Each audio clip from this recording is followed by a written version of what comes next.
let's turn to Jan Nicholson, and who is now CEO of Grupo Dalt, and Sebastian Perron, CEO of the IAR Group, and both started searching around 2020, maybe early 2021. Both acquired their businesses in 2021, and through Novastone Capital Advisors as their partner. So, welcome, Sebastian and Jan. Happy to have you here. Why don't we do this? Why don't you start, Sebastian, talking about your journey? If folks have been around for a while, you may have seen Sebastian before in our fall summit last year. This was while he was still searching, and I'll actually put that in the chat too, because it was a great session on doing search as a mid-career professional. So, Sebastian, why don't you start, and then I'll turn it over to your compatriot. Yeah, so the start of the CEO for me it was really interesting because as some of you know, so I closed 3 deals within 1 month. So at the end of the day, it was in October 2021 where I closed the 3 deals, and then I can remember I closed the last one.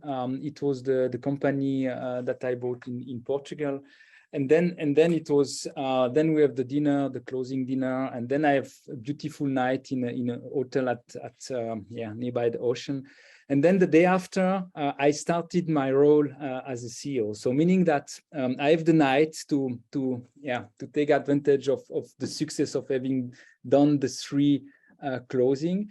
And then I had roughly no time to step into the role of the CEO. So the day after, I went to the company. I just did the closing the day before, and then I started immediately with meeting, because once you close the deal, so everyone want to see you, want to feel what do you think. So from day one, you need to step into the role of the CEO. And on my side, I had really no time to think about that, or let's say to make a plan about the 100 first day or whatever. So it was really from one day I was the searcher, then I did the closing of the deal, and then the day after I step in immediately into the role of the CEO.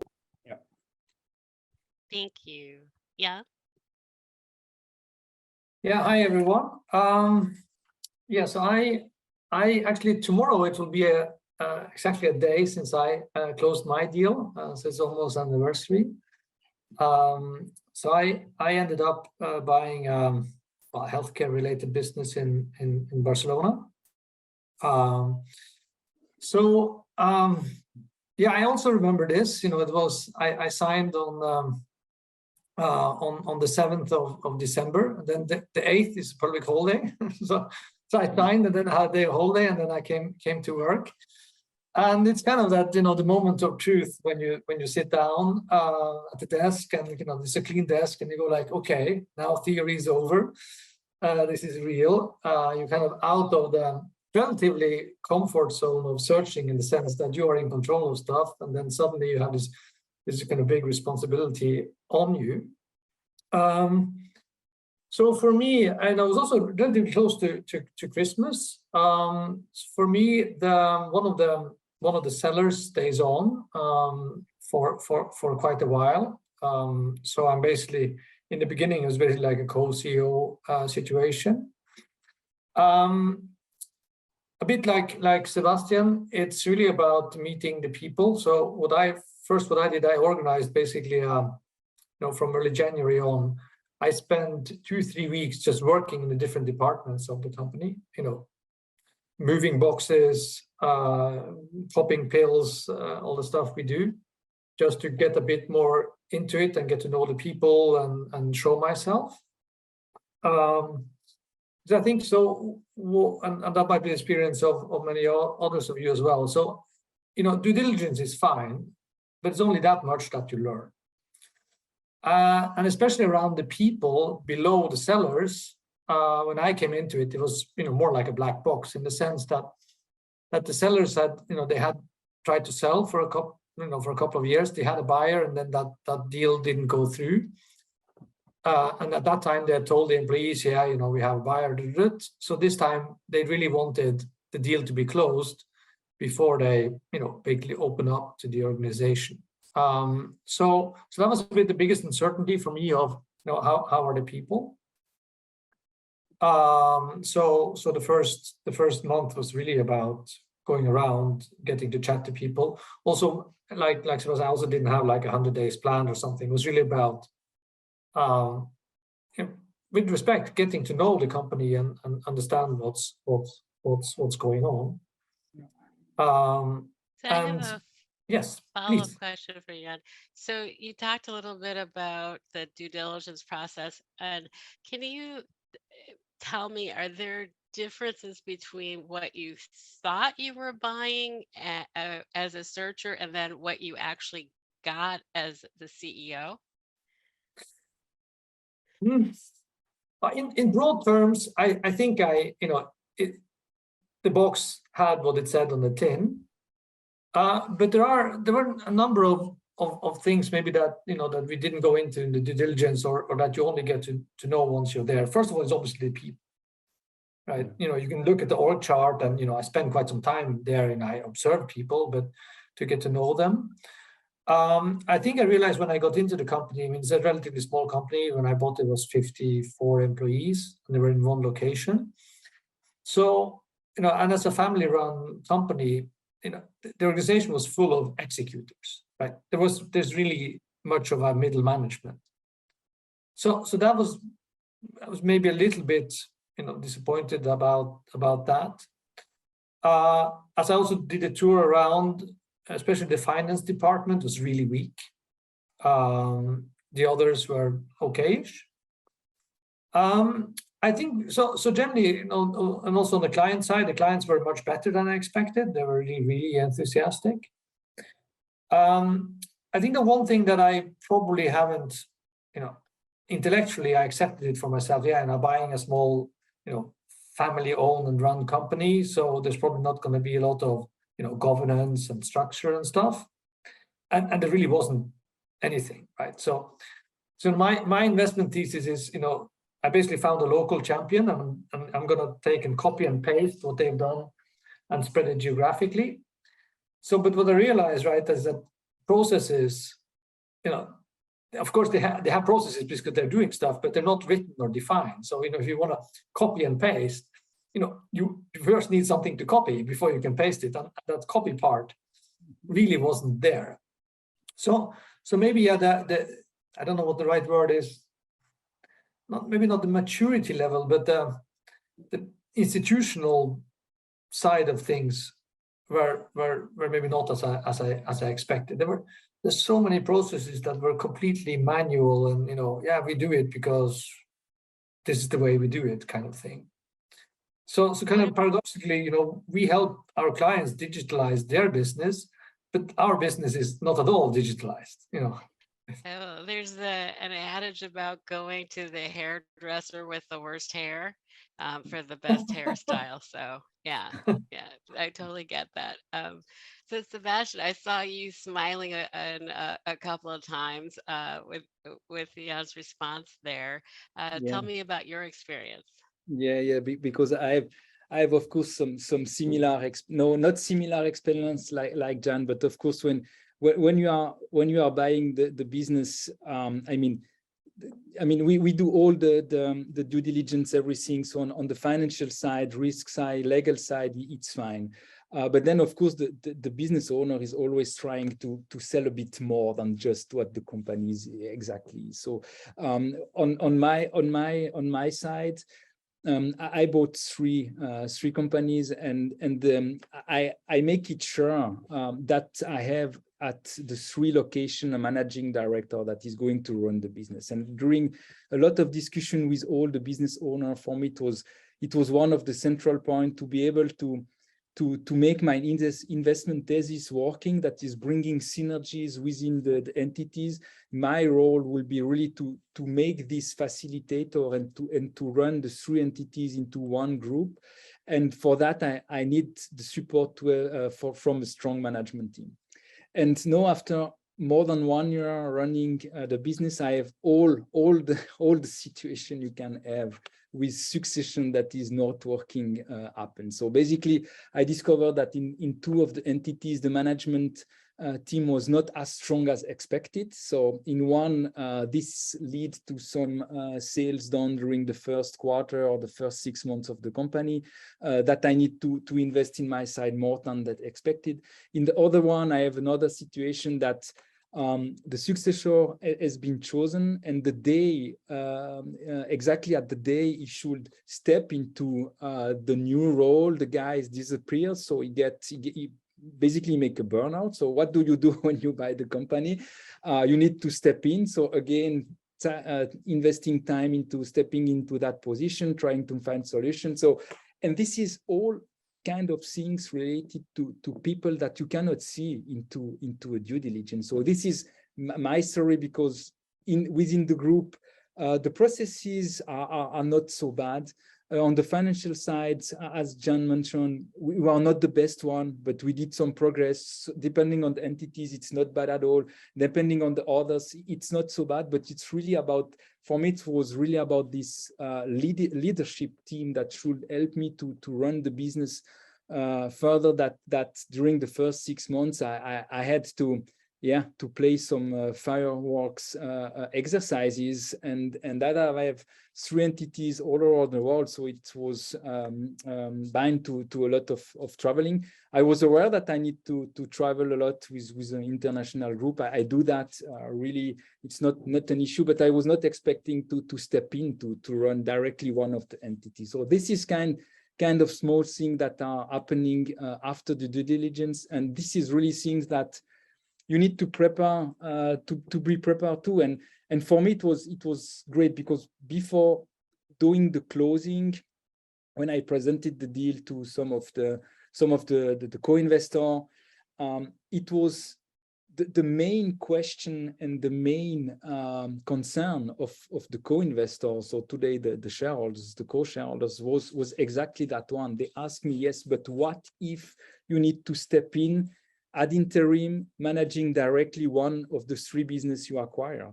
And I say, yeah, okay. According to what I heard from the business owner, this is not going to happen. The succession plan with the next one is in place. But I give the answer to them. Look, if I have a trouble in one of the entity, I will step in as managing director, as interim. Of course, no problem. And I said that the way that I was able to convince him, but at the end of the day, this is actually what happened to me. So they were right with the question.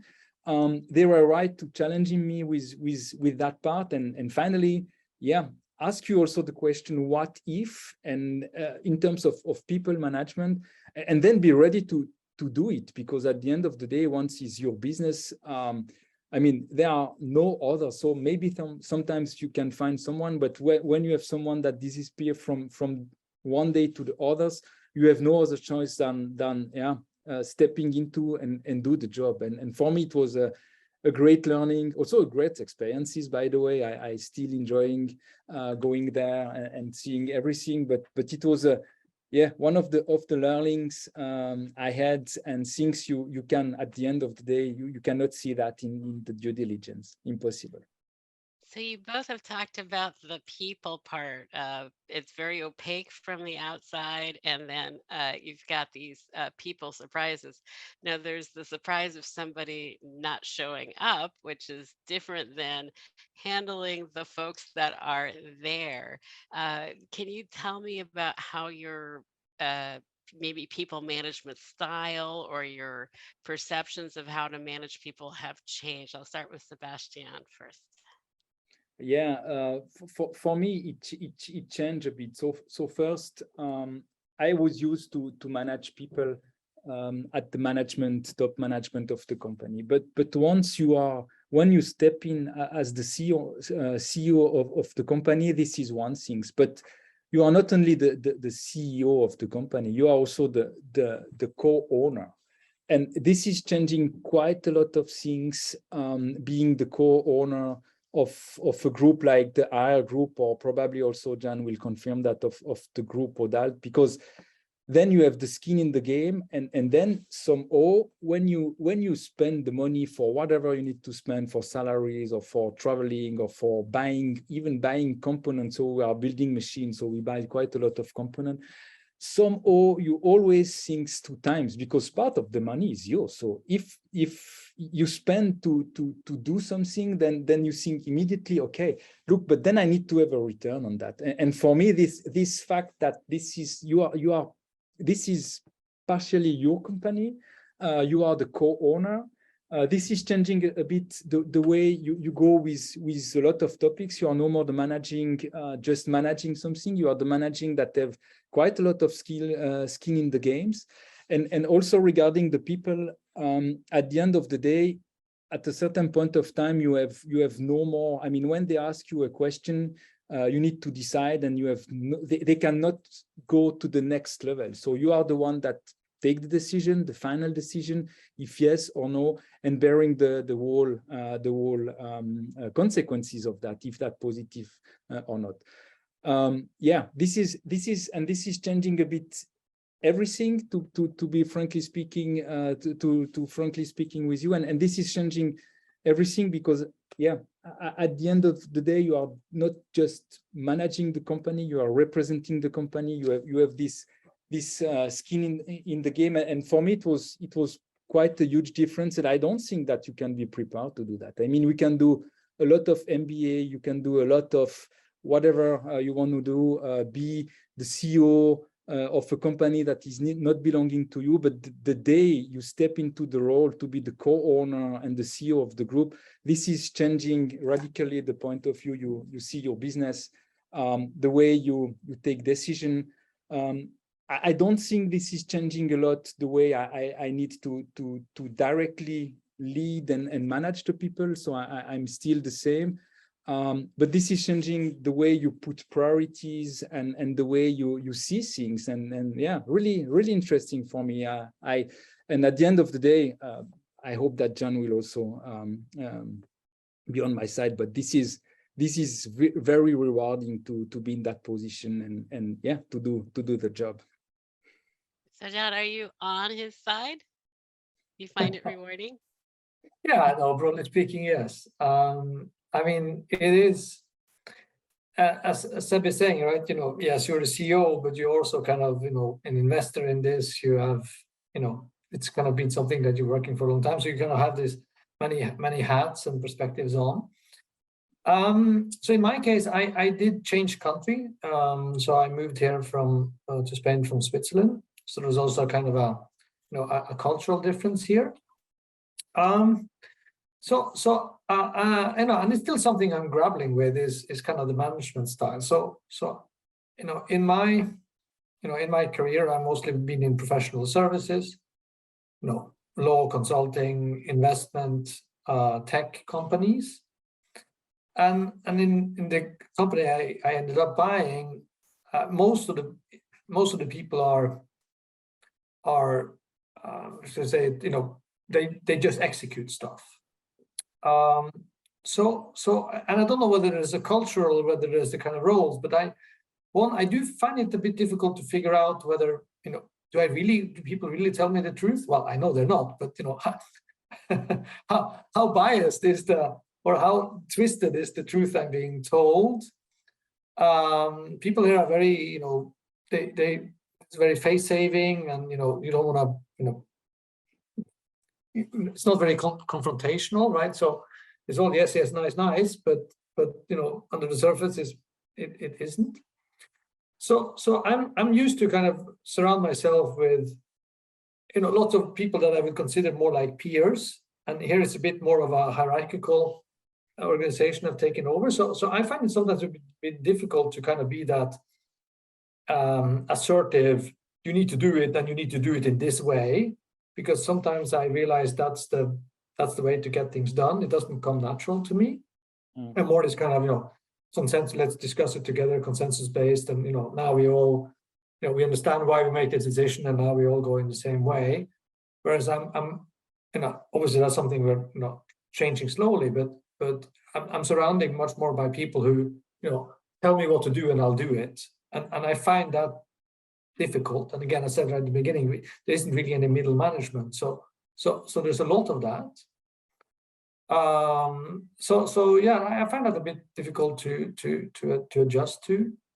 But of course, I also want to, I want to create this to be a leading company. I want it to be a company where people want to come and work, and there's a bit of change that needs to be there, simply because of the transformation from a family business to a professional group. There is no HR function, for example, right? So the challenge I find in terms of management is really around priorities, because well, you can say that's the job of the CEO, set the priorities. But that's sometimes what I struggle with, because I think many of those who listen, I think when you buy a SME, obviously there's tons of things that aren't there or that aren't up to the level you would like it to be. And even for the CEO, the day only has 24 hours. So you need to pick your battles. I needed quite some months to really get to know the people, to understand who can do what for me, and where in the organization do I need to do changes or to recruit.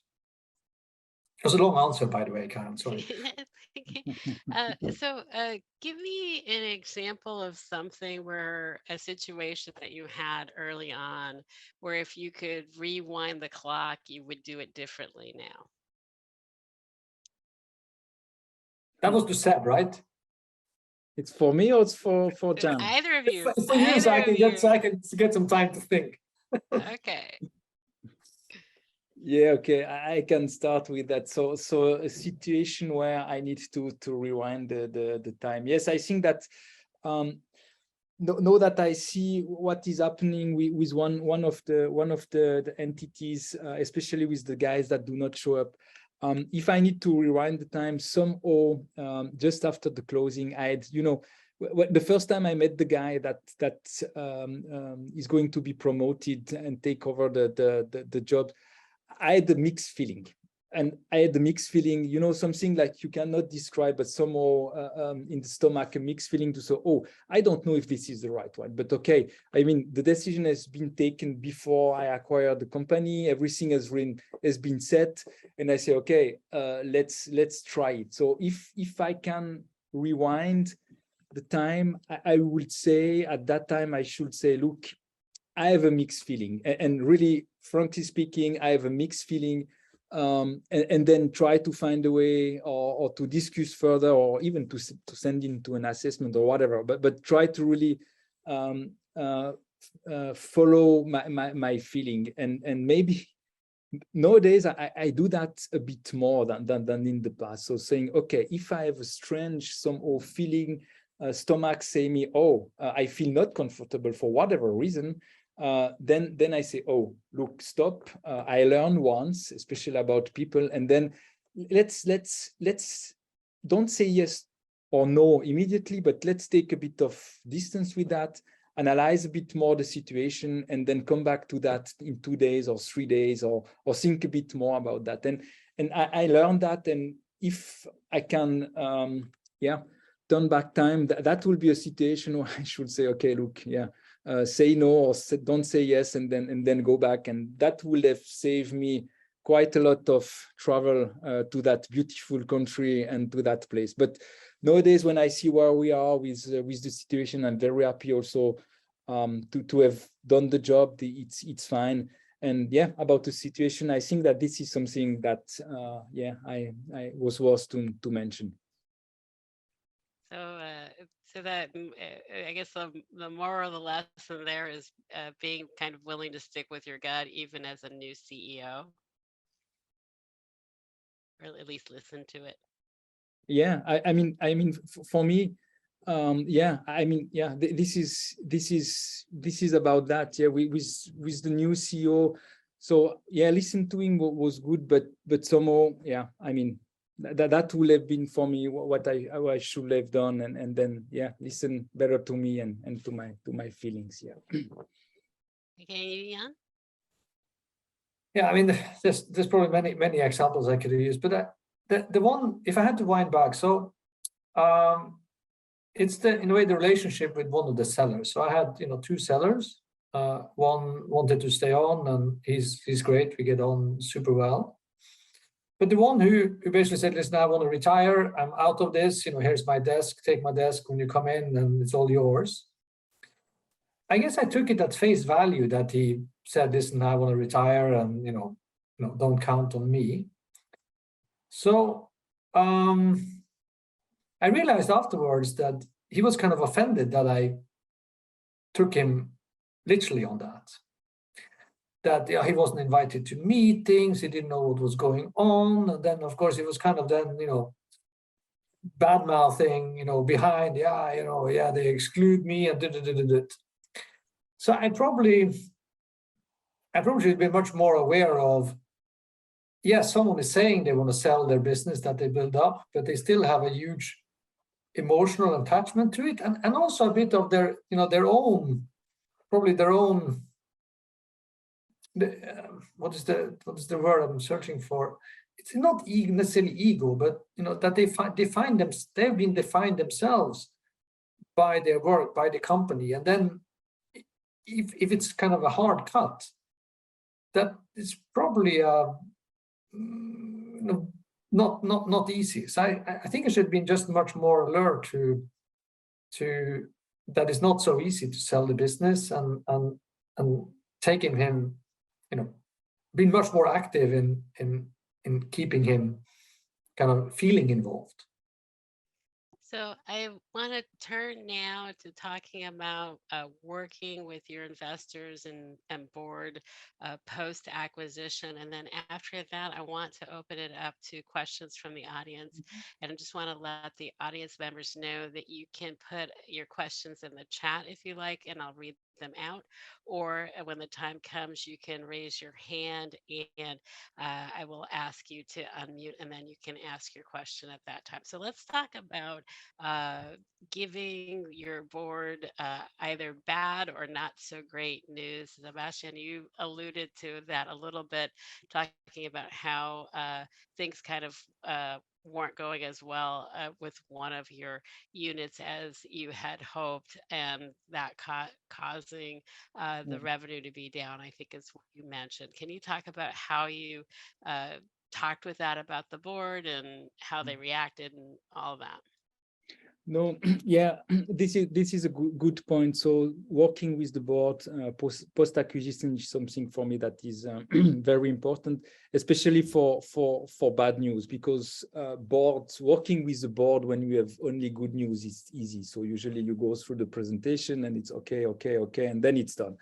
The true value of a good board is when you can talk openly about bad news and things that are not working in the company, because at the end of the day, I mean, we put budget, we put a business plan on the table, which is everything is fine, but all these tools and the role of the board is to manage gap. So either in the positive, like in the negative ways, because both of them can be problematic for a company. So that being said, for me, it's important to have a good working board. So I make the proposal for the board of my group before I close the deal. I make the proposal. So the composition of the board was fixed in advance together with NCA.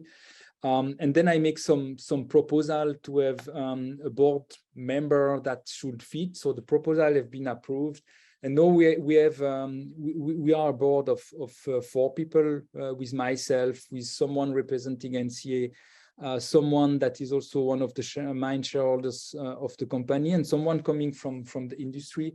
And I try to choose the people in the board to have a 360 view of the board. So every board meeting are challenging for me, and this is exactly what I was looking for. So not to have, let's say, if you have a board that even if you come with the bad news, at the end of the day, you have no discussion or just someone asking a question, it's not a working board. So a board needs to be here to challenge you as the CEO of the group, to ask you the right question, not only from the financial point of view, but also from the operational or for the people point of view or whatever, or for the market point of view.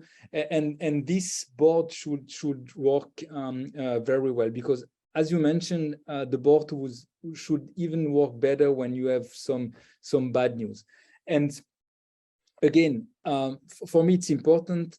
The board I have is working well, and what they are expecting at the end of the day, coming from us as co-owner and CEO of the companies, to come with proposal. I mean, a board will never accept that you see that you have a problem with one person, or maybe this is the revenues going down, or the COGS going up, with the typical problem we have nowadays on the market. That could be 1,000 different topics that go wrong in the company, and what they are not going to accept, the board I have, is that I do nothing. So usually when I have some trouble ongoing, or something that I would like to change or have to change, what they want to have from the CEO running the business is to proactively identify the problem, and then you come already with one solution. If you don't have the solution, come with two solutions or with some choice, and then that should be somehow prepared the best you can do. If it's financial, with some figure, or with some bit more meat bone around the bones, and then you enter the board meeting saying, look guys, we have a problem. It's clear we have a problem, this is the topics. And then you say, look, I do not wait until we discuss on that, but this is the one or two options that I propose.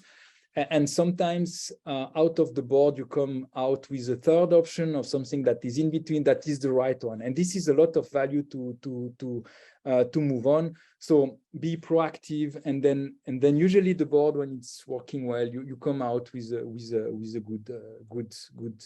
good solution. The board, I don't see the board. I mean, the board is not something that is against you. So this is something you are part of the board.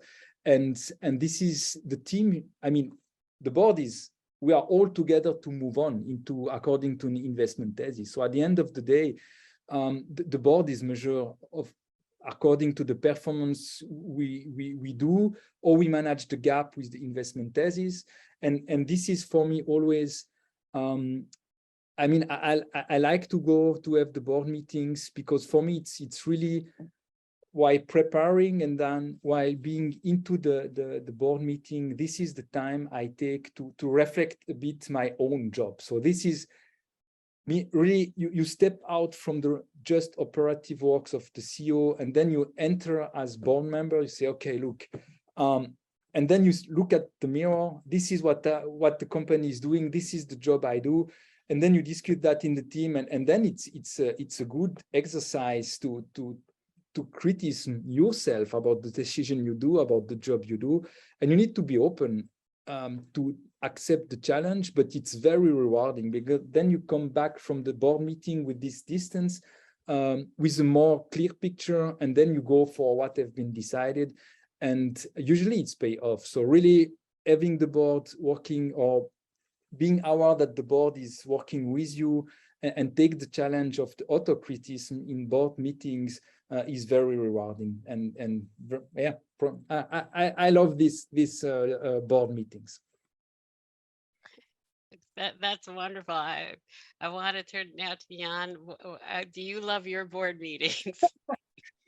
I'm not fully with Seb. I love my board meetings. I know about other usage of my time I would prefer. But having said that, what I do agree with Seb about this, what I also find very useful, is having a board meeting forces me to reflect and take status, and formally set priorities. And sometimes when you write things down, or when you present it, you go like, I need to adapt here and there. So I have a structure where we have board meeting every quarter. So it's basically a quarterly reporting cycle and an update.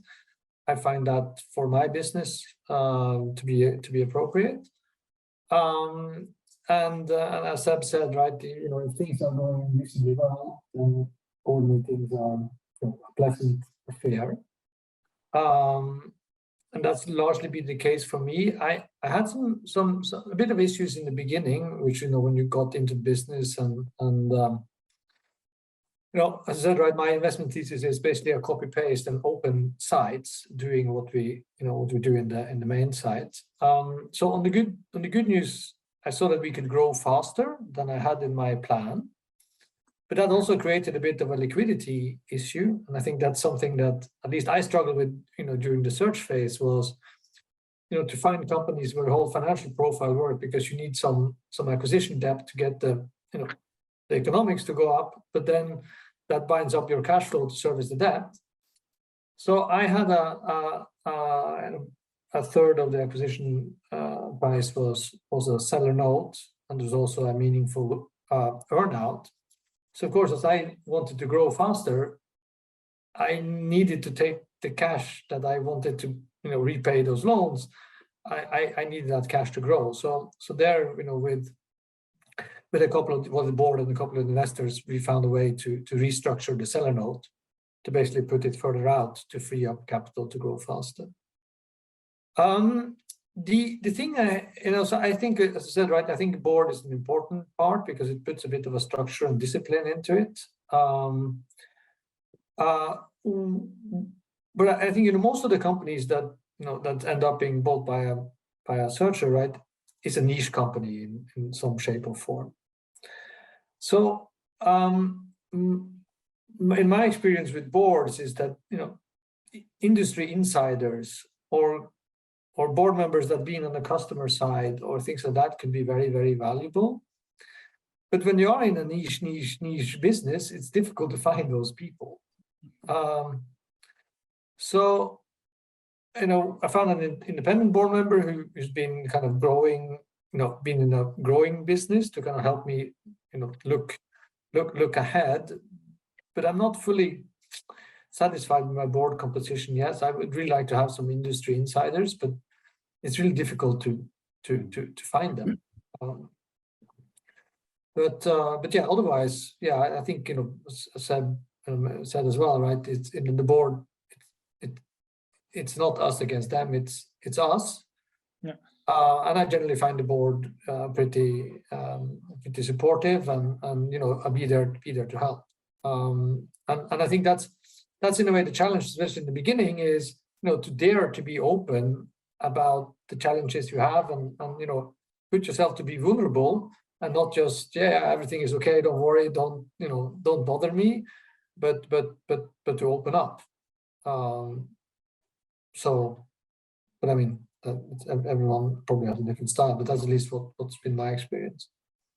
So we have a couple of questions in the chat, and I'm going to do these questions and then open it up for folks who raised their hands. And I've got to actually do one thing so that I can see if somebody raised their hands here. So the first question is on your industry that you bought in. Were you already familiar with the industry, and that's how you were able to purchase, or did you were you unfamiliar? And if you were unfamiliar, how did you get up to speed on it? We'll start with Sebastian.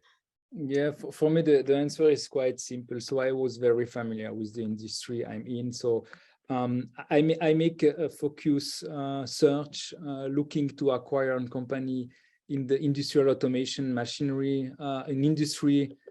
I spent the last 10 years or 15 years before acquiring the three companies. So I knew the industry quite well, and this was for me one of the first small successes that was able to achieve during this first year of running the group was to validate some assumptions of the investment thesis. I had some assumptions about creating more momentum with a company that is bigger and international, and I had some question. But are you really sure that this is going to work?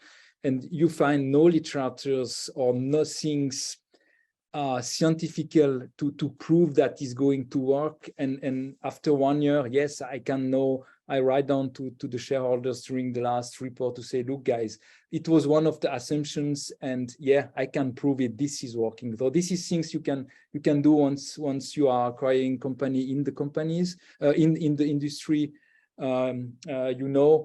Yeah, and then of course you are just floating with the market and with the market situation. If I can give a tips, don't buy a company before big international conflict, but nobody is going to put that into a business plan. So this is things that are influencing some months of of my business. I think, Jan, for you it was slightly different, but on my side, yeah, it was not the best parts in terms of order intake on the group in February after this international conflict. Yes, I feel like change is sort of a constant. It's just how big the change is and where it's coming from these days in business. Jan, what about you? Yes, yeah, I'm probably on the other extreme as said, because I bought a company that I had zero knowledge or experience in the sector. So I basically, bought like it's a pharmacy or a pharmacy related business. I come from renewables, so that was quite a big of a leap. So that's that, that's been kind of a interesting experience of, especially in the beginning. I was in meetings, I didn't have a clue what the guys were talking about, right? Because you're like, what is this? But so how do you get up to speed? Well, spending time with people. I think of course, I spend quite a bit of time of trying to read up and things, but I do find it, at least a hybrid of, I need people to tell me so I have a bit of context. So when I read, I understand it. But really just spending time with the business and keep asking. Yeah, so because I think that part of the issue when you get into something that you're not really know much about is that you also don't know what you don't know, right? So it's that discovery process. Oh, that's important. I haven't thought about that, right? So it's kind of this constant digging. So I feel much less uncomfortable now than I did in December last year, because then I was like, oops. Every good idea I thought I had, people said, no, legislation doesn't allow that, bad idea, all that stuff, right? So, yeah. When you purchased, did you have the copy-paste strategy set out as your business acquisition thesis, or did you develop that after having the company for a while? For me, I had a pretty clear investment thesis, which was, right, it was a local champion. We wanted to basically copy paste. There's some business extensions I want to develop, but I do believe in focus. So that thesis has been there from the beginning. That was luckily the thesis we pitched to the investors, and I think in that aspect we've been pretty. That's held up pretty well. I think that's really one of the scary things. If at least I felt before the acquisition, if you go in with an investment thesis and then after a little while you realize that whoops, well, some of the main assumptions here don't hold up, then you are in a bind. But in my case, we've been pretty focused on the investment thesis overall. So our next question is on people issues. So the person asked, yes, as you've both mentioned, people issues is hard to investigate during due diligence. If you were to create a post-close people playbook, which I like the sound of very much, if you were to create a post-close people playbook, what would be the top 1 to 3 items you'd include in that playbook?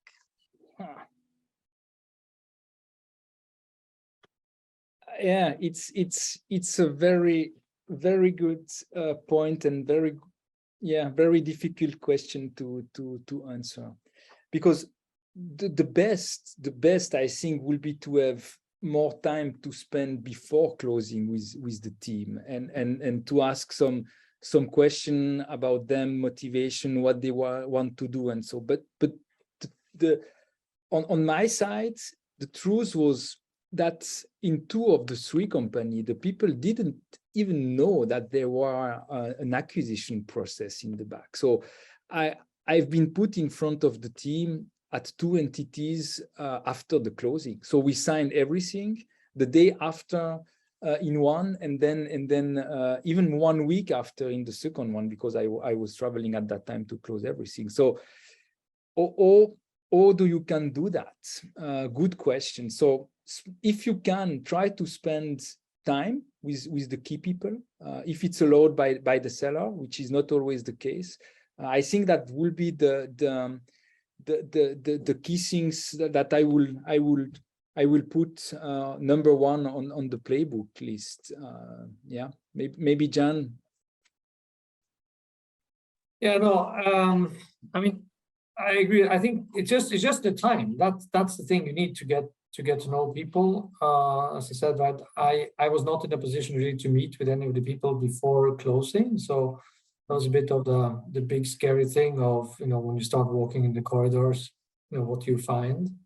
And of course, but of course, for the people, it was a bit of the same, right? It, you know, it came to a surprise to them that, whoops, here's Jan, the new guy. What does it mean for me? So I try, especially in the beginning, to do quite a bit of communication. But I found it useful to do one-to-ones a lot, also to kind of understand a bit the, you know, even in small companies, there's politics, right? You know, certain groups go well, others don't, and you know, having a coffee in an informal setting sometimes helps a bit people opening up on that, and I really try to, you know, in this, in my case, it was basically, you know, business as usual, and those that were basically employed in that local entity, they wouldn't really notice anything, right? Because it was all about, you know, we're going to grow somewhere else. So no, there's not a playbook, but to be open about the investment thesis, what the plan is, so that people feel, you know, everyone asks what's in it for me, right?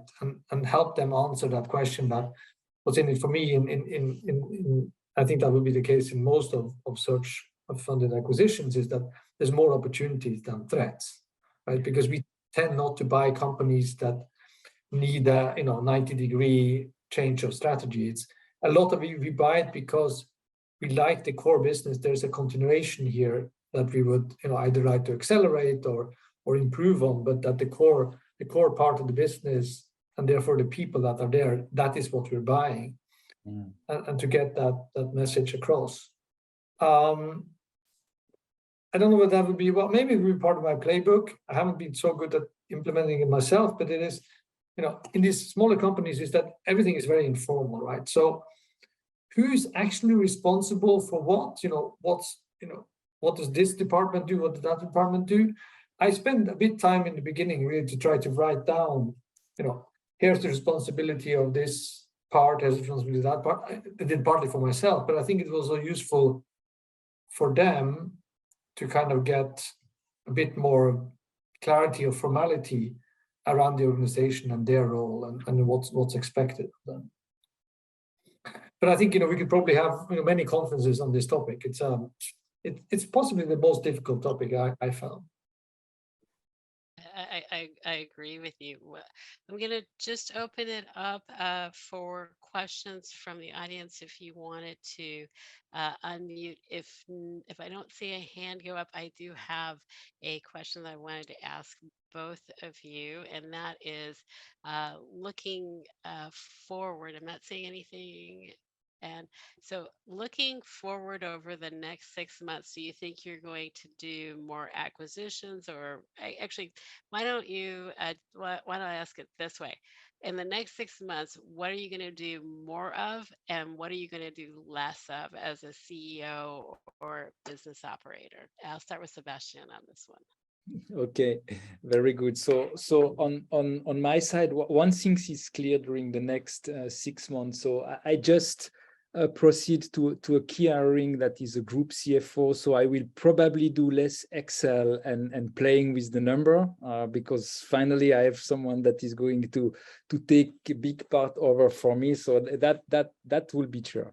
In terms of strategy, this year, 2022 was for me discovering the dynamic of the group, so not the industry, but really the dynamic of the group, and try to get my KPI in place to see how the group is reacting to different turbulence on the market. Because as you mentioned that just rightly, Karen, I think that the world, and even the world for the next 6 months or the next few years, is not going.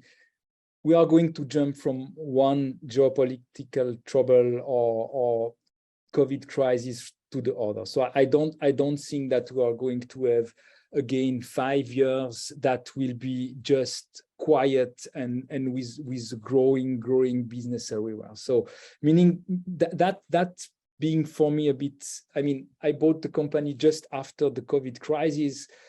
Say, yes, here we go, the next few years, that will be a very pleasant time. So we are out of this big crisis. And then you have this geopolitical problem that arise. The next one are already under preparation somewhere in the world. So that will be, and I have a truly international business, selling internationally. So I'm affected by that. So for me, for the next 6 months or few years, I will concentrate myself of putting the company in a way to be agile, to don't have or to minimize impact. So meaning diversification in terms of markets, thinking strategically, where can we, or even more than that year. So really think about that, where are the big chances, what we need to do. And part of the reflection we have and already started is also to expand, to expand inorganically, to mitigate risk, to open new geographies. So new geographies to the 3 we have today. And that will be on the strategic point of view, some of the key works we are going to do during the next 6 months, and I hope also to move on into that way and to be able to have an add-on in a certain amount of time for the group. That's awesome. And then Jan, what about you?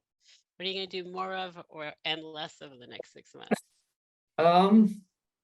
So we're in the position that we have, we kind of have a luxury problem, but it's still a problem. And that is that we have a long list of patients waiting to come into our system.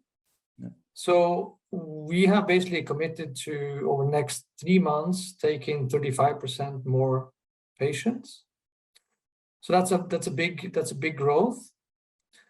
So my fear here, right, is that we can, that success could kill us, that we do something wrong. So I'm going to focus more on scalability, and on we don't really have a good system for controlling the business.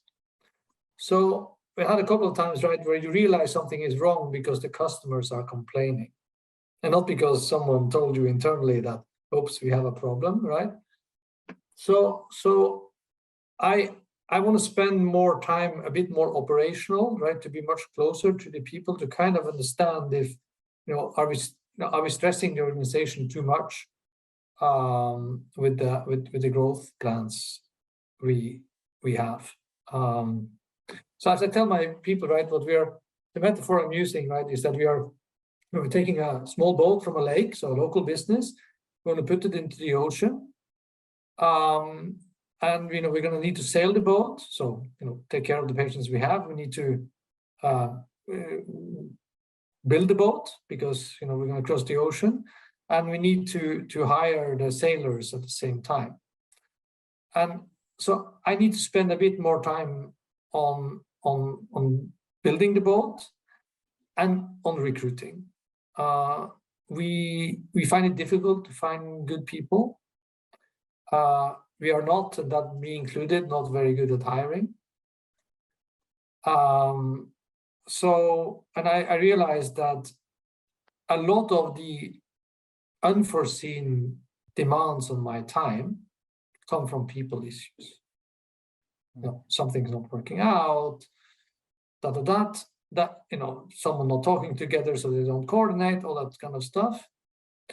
So yeah, building the boat and finding the right sailors, I think that's the where I'm going to spend more time on the next 6 months. We are at the end of our hour. I do have one more question. Actually, I've got 2 more questions that have come in. So I first want to thank you while we have the bulk of folks here. Thank you for this wonderful conversation. And then we will do a little bit of overtime to hit these 2 questions. So thank you so much for being here. And for folks who have to hop off, I understand, but I hope you'll stay because I'm sure these will be good questions. So let's start with Yvette first. Go ahead and ask your question, and then Satine, I'm going to guess is your name, will be next. So Yvette, go ahead. Thanks, Karen, and thanks to all the speakers today, to both of you guys. I have a question about how do you think of the rhythm for tuck-ins and add-ons? Like in the sense of, you just bought the first thing, and to continue with the last analogy, you're trying to get the boat to sail right, but then you want to get another boat on, and then you've got to work on that boat. So how do you think of the timing for yourself of when you can take on, another business, and, maybe you think about sizing or things like that in relationship to the timing of tuck-ins after the first acquisition? Thanks.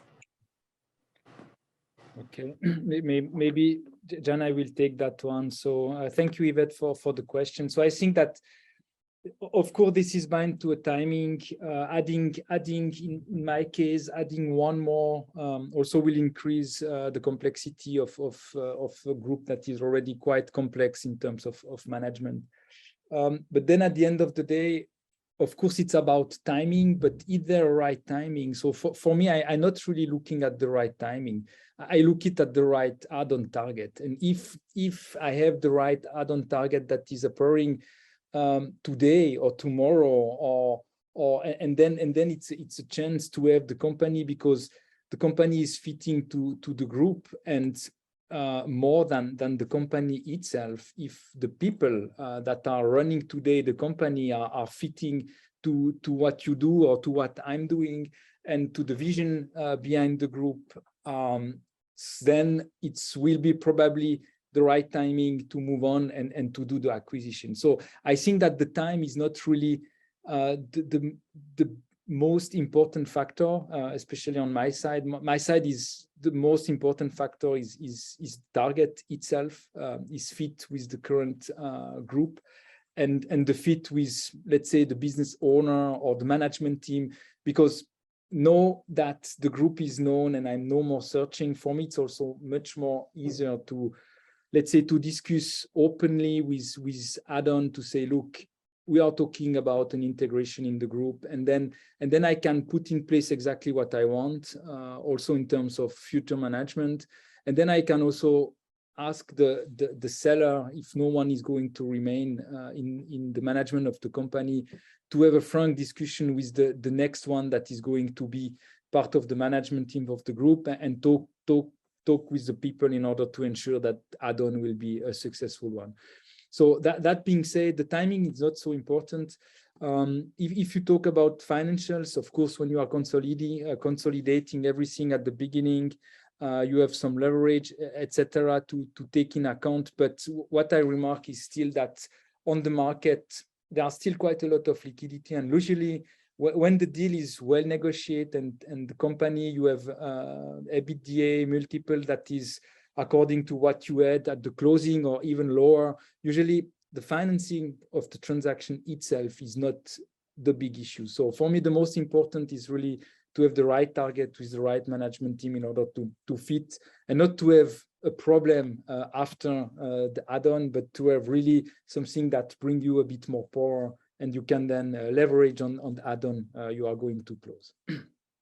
Thanks. You're welcome.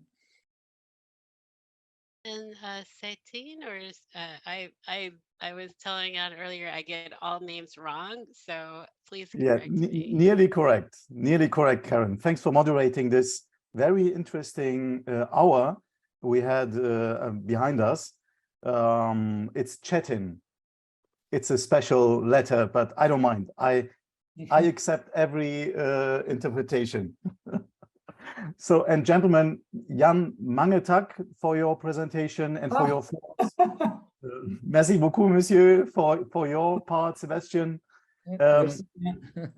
Indeed, I don't have a question, and I don't want just to show my face. The reason why I raised my hand is I find it very exciting that I get a little bit more information on this whole system, CEO by acquisition, that this was my purpose to join this meeting and presentation. And I find it very interesting that you both always surrounded and came back to people issues, right? I expected more presentation of two Excel slaves who are more analytical and only see the numbers, because acquiring means, of course, you have to study the numbers first, but it's very exciting and very, not rewarding, but very appreciating the people that you say, okay, there is always the informal stuff, the informal side. You have to respect the people, you have to listen to them. I like it that you dive in, kind of Gemba, that you dive in and have the one-on-one talks with the people first before you talk them and teach them on how to do their job, or before you concentrate on the structure. I found it very interesting that you said, okay, how biased is the information on the paper, the information out of the talks. So I liked it very much that you both are concentrated on the people. And I had several CEO roles. I am currently leading a Danish company in Northern Europe. So, and I'm always circling. I started with numbers many years ago, but I'm getting more and more to the conviction that I trust my gut feeling more, right? As you said, Sebastian, gut feeling, and then you can take this gut feeling and undermine it and confirm it with numbers, right? Diving into the Excel files, etc. But so I don't have a question. It's just an appreciation for your work, gentlemen, and for the right focus you have. I don't want to teach you how to do your business, obviously, but really, thanks for appreciating your team members in the new companies and the new surroundings in this very, very dynamic environment, right? You said the geopolitical stuff, the COVID stuff, and there will be new stuff coming, like environmental legislation, etc. So thanks for that. It was very exciting for me, and I wrote down a lot of remarks. Okay, thank you. Good. Thank you. Thank you for the feedback. Yeah, Thank you. thanks for that. Welcome. We have one final question. I'm going to sneak in. I know I said that there was no more, but one came in, which I think is an excellent question as well. Dear John and Sebastian, where do you get your personal energy from? You must be very much exposed to energy sucking experiences otherwise. So how do you maintain your energy? Coffee? That's a good question. I think for before I started my search, I went a bit into myself of what's really important for me. And I think I came to the conclusion that I needed to do something meaningful. I needed to be surrounded by people that I like to be with, and I needed to have autonomy to make decisions and make things happen. So I was looking for those things, obviously, when I was trying to acquire a company. And for me, what we do is really meaningful. So basically what we do is we eliminate medication errors for people living in nursery homes. So there's a big impact. So that drives me. That's one. And the other is, right, the people around me. I'm probably an extrovert to the extent that I get energy from other people, and frankly also I think that at the end of the day the good thing about being a CEO is that you can, at least to a large extent, set your own agenda. So you can adapt a little bit to the as long as you don't have all kind of fires to fight, you can set aside a bit time for yourself, and it's not only running after problems. So yeah, and coffee is helpful. What about That you, was me. Sebastian? Yeah, I think that, yeah, John mentioned one point. So I'm also more the kind of extrovert. So I feel I get energy from the people surrounding me, and the group is I mean, I have plenty of positive people around me that trust the vision of the group and what we are doing. So this is always giving quite a lot of confidence on what you are doing, and of course give you some energy to move on. What is also really giving me a lot of energy in my role as the CEO and owner of the IR group is that at the end of the day, yes, we have plenty of things to do, and we are exposed to a lot of things that are taking you some energy and so on. But you run your schedule. So meaning that all what is going to happen, you can still decide. I mean, you can still decide to tomorrow, for whatever reason, I don't go to work because I want to have a day off, and then you can clean up your schedule. So in my opinion, so it's especially for me, some people ask me, yeah, but you are traveling quite a lot, and is that okay for you, and so on. But at the end of the day, I say, look, what I will do if I was not doing that. So I have the group I wanted to have. As Jan is saying, so I really feel that what we are doing with the group corresponds to a vision that is today quite unique of the machinery industry that I'm following. I'm pushing on the market. I have the commitment of the customer that we are on the right way. This is giving you also a lot of energy, and at the end of the day, I decide what I'm doing. So if I'm traveling a lot, this is probably because I love to meet the people. I feel the need or the wish to go there, to work with them.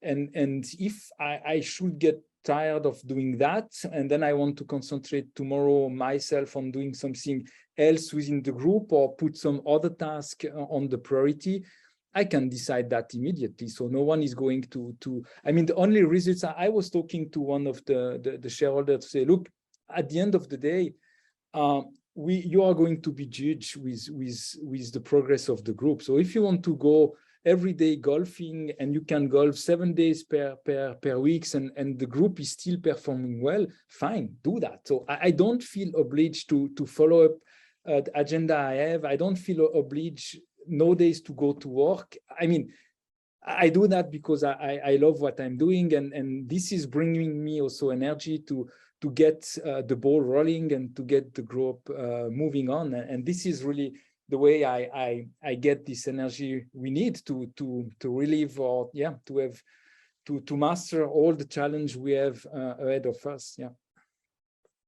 I forgot one thing, which I'll probably sound like your mom, but sleep, get enough sleep, do sport, and eat healthy. That at least helps a lot to get the energy I need. Yeah, you're right. It's a bit boring, but yeah, sticking to the basic. I'm gonna put in the chat one of my favorite books on this topic. It's a little old now. It's called The Power of Full Engagement. It's I'm an introvert, and I need to have regenerative time, and I cannot treat myself like a computer. Is what I usually tell myself. So it's on the reading list. I've just put the link to Search Funders, the post on Search Funder about it. But it's a great.